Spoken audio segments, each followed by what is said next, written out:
கருணை தான் உச்சகட்ட இறைநிலையாக இருக்கும்போது இறைவன் தாய் தந்தையரை உங்களுக்கு கொடுத்து மதிக்கிறீங்களான்னு பார்க்குறாரு, ஹெல்ப் பண்ணுறீங்களான்னு பார்க்குறாரு, சாப்பாடு போடுறீங்களான்னு பார்க்குறாரு. முதல்ல நமது குழந்தைகளுக்கு உண்டான எதிர்காலத்தை சீரமைப்பது என்பது ஞானத்தை கொடுப்பது மட்டும்தான். வேற எதை கொடுத்தாலும் அழிச்சிருவான்.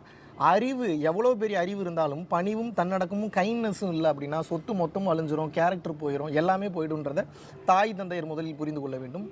மகன் மற்றும் மகள் எதை புரிந்து கொள்ள வேண்டும் என்றால், மேலே ஒரு டெஸ்ட் களம் இருக்குது, அது உங்களுக்கு தெரியல, இப்போது பார்த்ததுனால தான் சொல்கிறேன், உணர்ந்ததுனால தான் சொல்கிறேன். பல சித்தர்களுடைய குறிப்புகளை படித்து உணர்ந்ததுனாலும் நான் சொல்கிறேன், தெளிவாக புரிந்து கொள்ளுங்கள். அந்த உலகத்துக்கு போகணுன்னா இந்த உலகத்தில் நீங்கள் என்ன பண்ணுறீங்கன்றதுக்கு உண்டான ஒரு ப்ளூ பிரிண்ட்டை மொத்தமாக எடுத்துருவாங்க. பிறந்ததுலேருந்து சாகிற வரைக்கும் என்னெல்லாம் பண்ணீங்க, ஒவ்வொரு சுச்சுவேஷனில் விதி கொண்டு போய் நிறுத்தும். அந்த சுச்சுவேஷனில் விதி கொண்டு போய் நிறுத்தும் போது நீங்கள் அறம் சார்ந்து முடிவெடுக்கிறீங்களா, சுயநலம் சார்ந்து முடிவெடுக்கிறீங்களான்றதை பொறுத்து கர்ம வினிகள் என்பது ஆட் ஆகிட்டு போகுது.